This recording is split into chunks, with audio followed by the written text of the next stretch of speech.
Handsome, sa wakas, dumating na rin ang oras na aking pinakahihintay. Matagal-tagal na rin nagsalay. Sige lang, sige, hano pa na para bang wala pangangabang na darama. Bigay mo na, machine gun, ratatatatatatatata.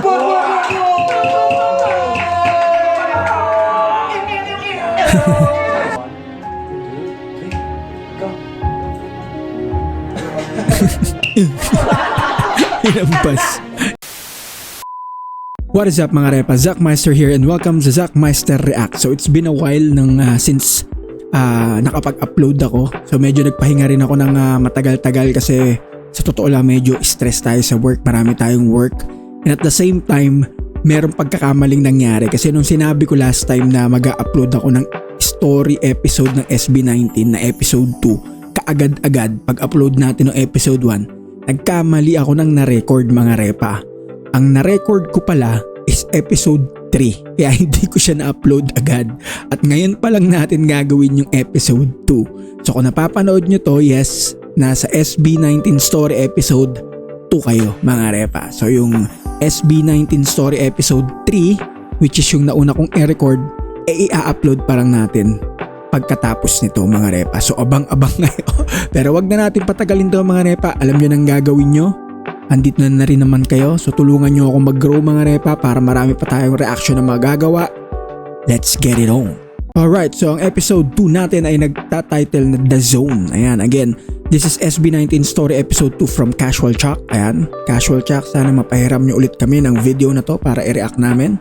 So, let's go, simulan na kaagad natin. Information as possible, so enjoy. Just a quick correction to episode 1. Josh didn't only recruit Ken but also Justin. Josh told Justin about the workshop which gave him the opportunity to become a ShowBT trainee. Okay. So correction daw sa episode 1 mga repa. So hindi pala bigla na lang dumating si Justin. Si Josh din pala nag-recruit sa kanya. Now that we got that out of the way, let's get into the video. Get in the zone! Break!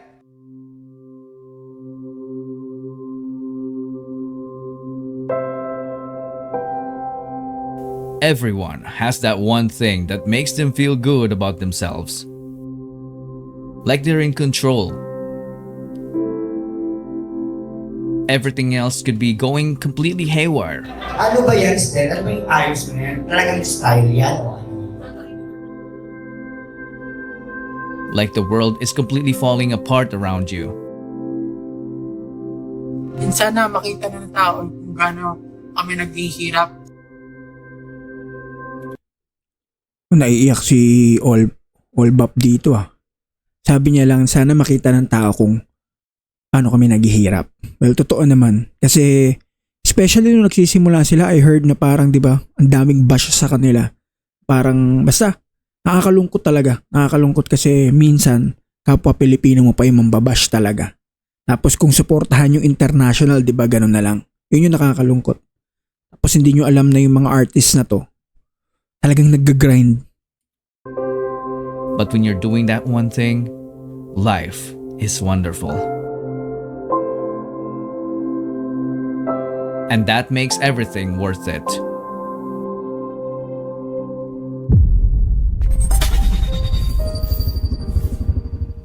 The Zone.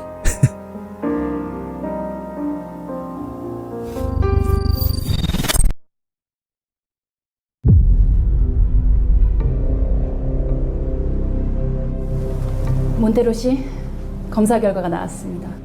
임신인가요? 아니요, Si Rochelle ba to? 임신은 아닙니다. Mas may Koreana. Then why do I feel weak lately? Mrs. Montero, you are HIV positive. Kala ko you are pregnant. Addie Hong. She could have Adelaide Hong, Academy Director Trainer. easily become a popular celebrity in the Philippines.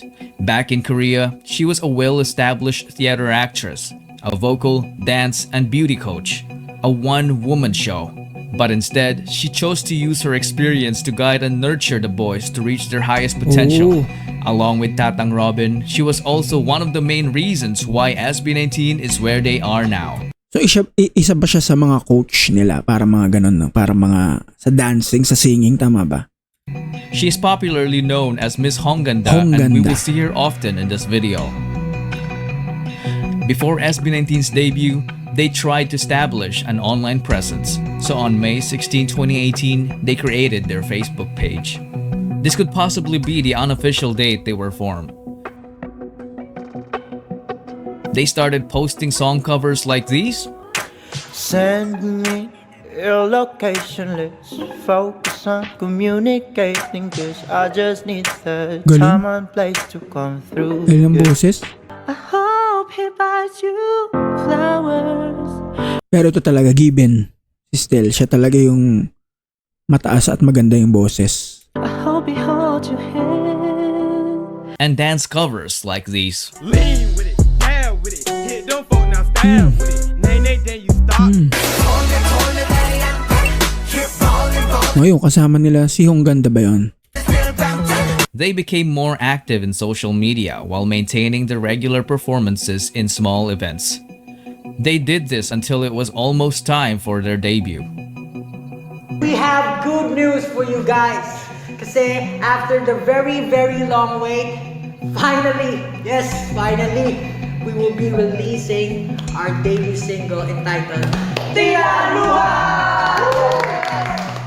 October 26, 2018, SB19 finally debuted with their ballad single called Tila Luha. But did you know that it wasn't the only song that they had at the time? They also had Love Goes, but they chose to debut with Tila Luha to capture the hearts of the Filipino people because the lyrics are in Tagalog.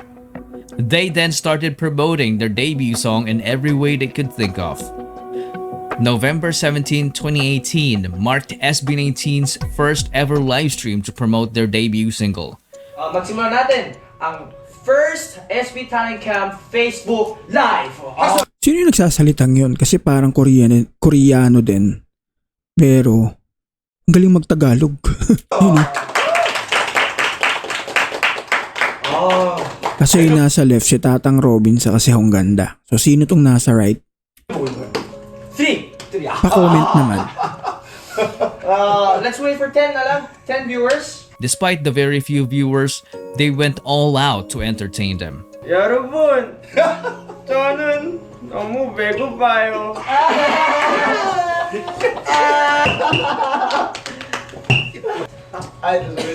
Height is already good. Wait.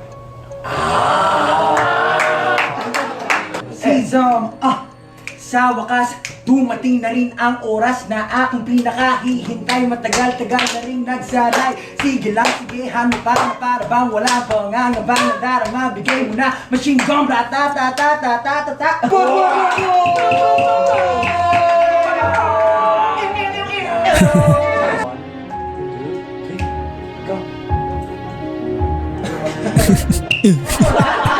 Hinampas. Hinampas. gentlemen, among the SB19 is a chic member. Wow.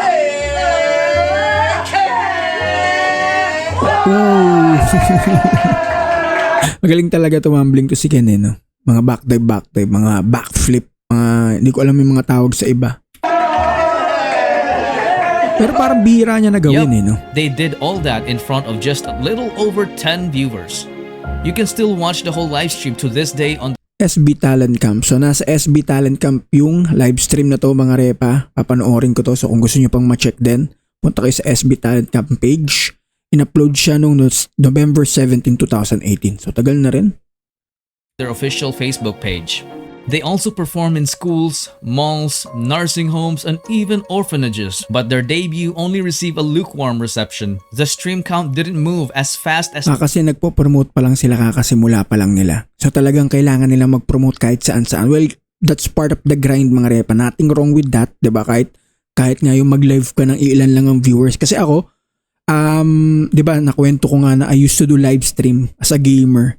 Kaso yun nga, minsan talaga walang manonood sa'yo, pero kailangan mo pa rin mag-grind, saka kailangan pa rin makita ng tao na happy at masaya ka dun sa ginagawa mo. Kahit ilang viewer pa yan, kasi pag nakita ng ibang tao yan, yung mapadaan lang sa stream nyo or sa video nyo na parang, uy, okay to ha, diba? Kasi kung papakita mo na naapektuhan ka na wala kang viewers, tapos parang nadidismaya ka na, malalaman din ng tao. So parang part of the grind lang naman yan eh. So nakakabilib kasi yun nga. Alam nating lahat na hindi basta-basta yung pinagdaanan ng Mahalima. They have hoped for. Days turned into weeks, and weeks turned into months. But their grind continued. After the disappointing debut, they started preparing for a comeback. Kumbaga, yung grind na yun, it only proves na tao pa rin sila, di ba? Hindi sila yung bigla na lang umusbong tas sikat na kagad. Kasi yung iba yun ang perception eh. Especially yung mga basher, di ba? Parang akala nila, oh, umusbong tong limang to tas bigla na lang sikat na kagad. Hindi nila nakikita yung grind, di ba? Yung pinaghirapan talaga nila sa likod ng proseso. Ika nga. Today, nandito kami sa recording studio. Nagre-record kami ng kanta namin. Ito mismo yung parang kwento ng SB19. Yung lyrics mismo ng song namin is about pangarap ng SB19. Kung paano nagsimula yung lahat. Ito po talaga yung kantang gugulat sa lahat. They collaborated with a critically acclaimed Korean producer, Oh Woon Lee, who's behind the success of TVXQ and Stray Kids. Pablo, with the help of the boys, wrote the song as they began to enter the go-up era. They started practicing their go-up dance routine, which was intricately choreographed by Stel and Ken. They were required to practice 30 times daily until they reached 1,000 reps. And boy, they did it. 30 times daily, mga repa. Alam nyo ba kung gaano nakakapagod at hirap yun? Sayaw yun ha, mga repa. Isipin mo magsasayaw ka ng 30 times daily. Araw-araw. Sa isang araw, 30 times. Yun at yun yung gagawin mo. Tapos araw-araw yun. Hanggang makaabot ka raw ng 1,000. Diba? That's grind. That's hard work. They were even challenged to perform the dance routine at double speed.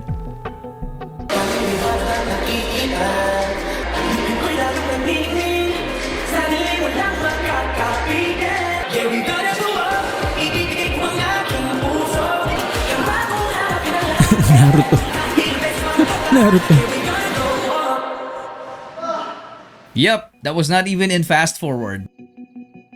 Now that they have reached the quota, it was time for them to shoot the music video.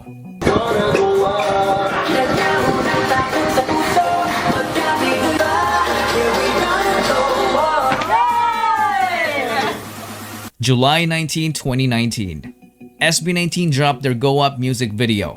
Expectations were higher because this was the song that showcased their singing, dancing, and songwriting skills.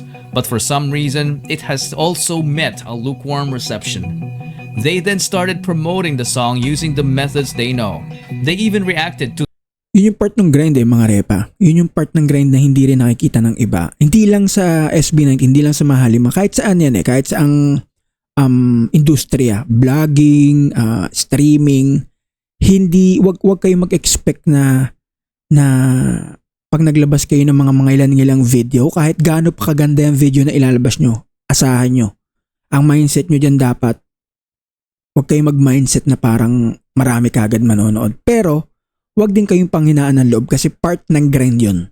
Part ng grind yan, diba? Part ng grind yan. Parang ako dito, ilan pa lang ang subscribers ko, diba? Tas hindi pa ako aware talaga sa niche ko dito sa channel. Although I love reacting to Mahalima videos talaga. Diba? So, yun, part ng grind talaga yun eh, mga repa. So, kahit sa ang industriya yan. So, yun lang. Huwag kayong panghinaan ng loob. Let's grind all together. Kung ano man yung mga pangarap natin, diba? to their own music video.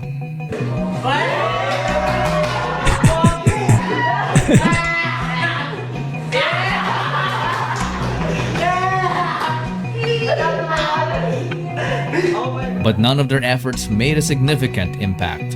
After that, you would think that it was the biggest setback. But not until August 17, 2019. This was when the Go Up press conference happened. This was supposed to be an effort for them to establish a presence in the media world. They were interviewed by professional journalists, but instead of receiving a warm welcome, most of what they got was straight up disrespect. Pero kanina pa ako backward.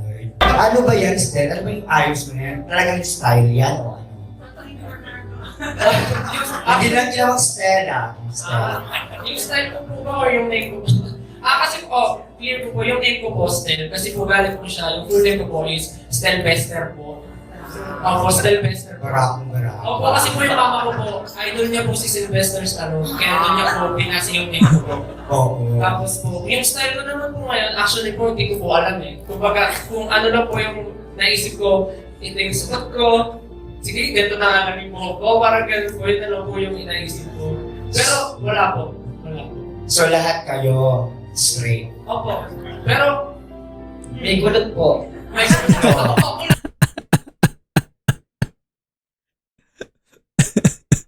Natawa ako dun. Lahat kayo straight. So alam naman natin yung ibig sabihin ng tanong na yun, diba? Pero sabi ni si Josh yata nagsabi, may kulot din po.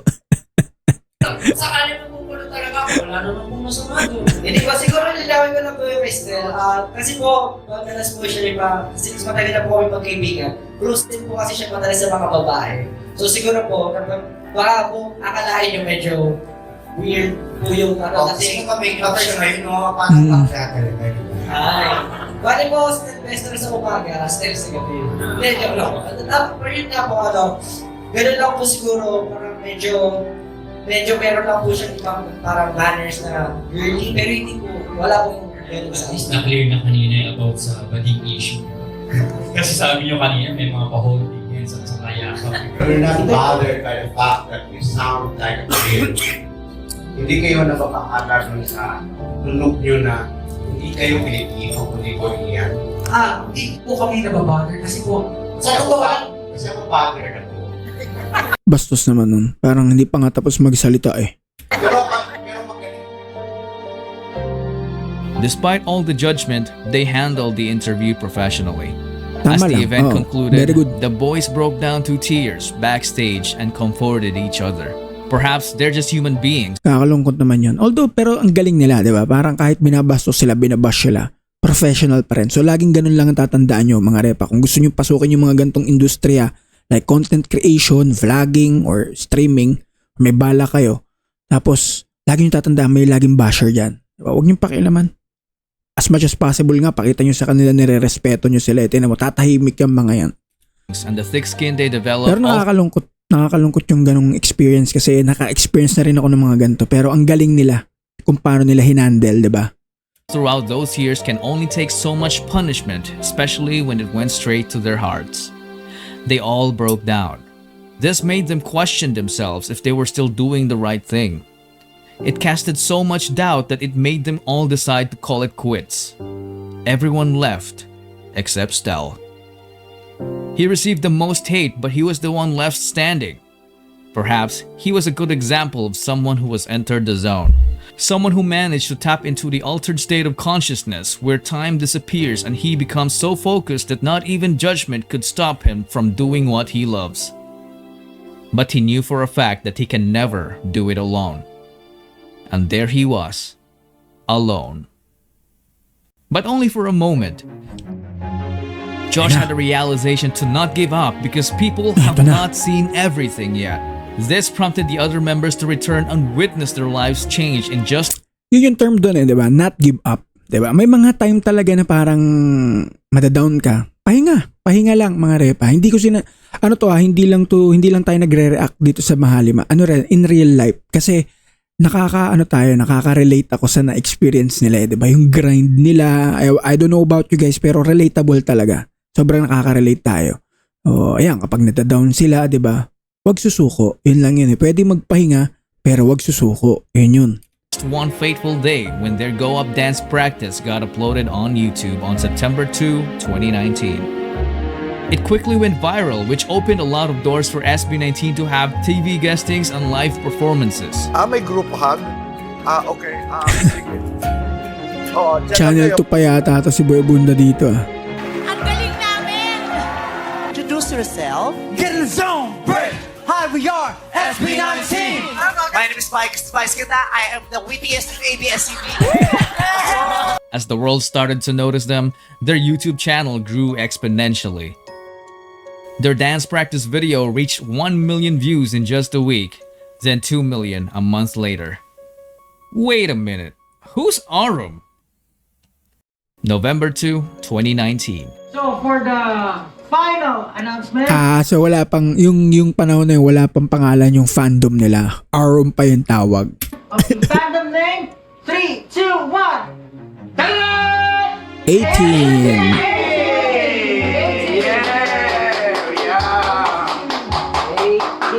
Let's go! What's it mean? 18, what's it mean? Una-una sa lahat, pag pinakita mo siya, 18 siya, di ba? 18. So, kasi kami, SB19, 18, 19.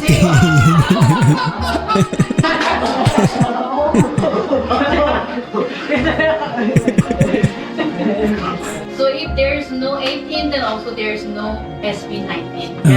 Galing. Kasi, kumbaga, syempre, 18 muna bago natin, 17, 18, 19. Pag walang 18, hindi makakarating sa 19. Another meaning. So, if you're going to read this, 18, it could also be read as atin. So, all the Yun yung una kong basa eh. Diba? Buti tinuruan nyo ako. Yun yung una kong basa, atin eh. Which makes sense din naman, diba? Lahat ng natatamo natin ngayon, atin to, ours. Everything Gusto ko yun. Sabi niya, lahat na natatamo nila, atin din. Diba? Hindi sila makasarili. is ours. Hindi lang sa amin, kundi sa inyo rin. Atin. Everyone. Atin. Kumbaga, represent Filipino Kumbaga, yung dreams natin, pangarap, problems, everything, we will share We share together. everything. Atin yan. Ang galing. Lalaban tayo, kaya natin yan natin. Lastly, gusto talaga namin i-special mention yung Aurum sa lahat-lahat. Kasi sa totoo lang, talagang sila yung unang sumuporta sa amin. Sila yung mga... Kung hindi pa nila, wala pang nakakilala sa amin sa grupo namin. Kaya, So, nasa na yung Aurum? Aurum pa rin ba sila or 18 pa rin? Diba? Parang, guys, enlighten me. Medyo lito pa rin ako ng konti. thankful kami. Kaya nakahiwala yan, A, ibig sabihin yan, Aurum. Aurum. Okay, Aurum and SB. Aurum and SB Nazi. Sana po masaya po kayo sa lahat sa fandom name na nagawa po ng grupo namin. And katulad nga po, 18, atin, sama-sama tayong aangat. We will go up. Galing. And that, ladies and gentlemen, is when 18 was born. So we gotta go up. So what does it mean to be in the zone? Was it really only Stell that entered it? If you think about it, even before the other members decided to quit, they were already done with the dance practice. That alone made the press conference irrelevant. It didn't even matter that it happened.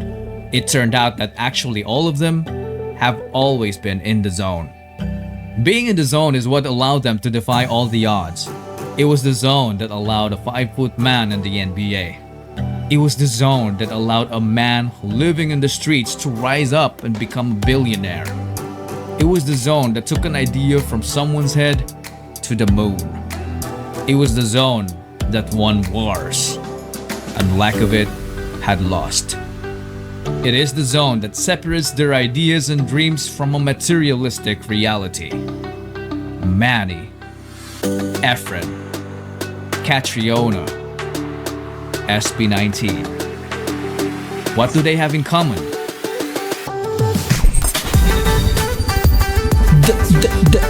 The zone na yun. Alright, so that's the end of the episode 2. Ayan, so ma-upload ko na rin yung episode 3 na nauna ko nang i-record mga repa sa wakas. So, maraming salamat sa pagsama sa akin sa pagre-react natin dito sa SB19 Story episode 2, The Zone. Ayan, so abangan nyo na rin yung episode 3, upload na rin kaagad natin yan. So alam nyo nang gagawin nyo kung nanood kayo ngayon at napadaan dito para makakapag-react pa tayo sa maraming video. Maraming salamat, ako po si Zach Meister. Goodbye and good night. Bye!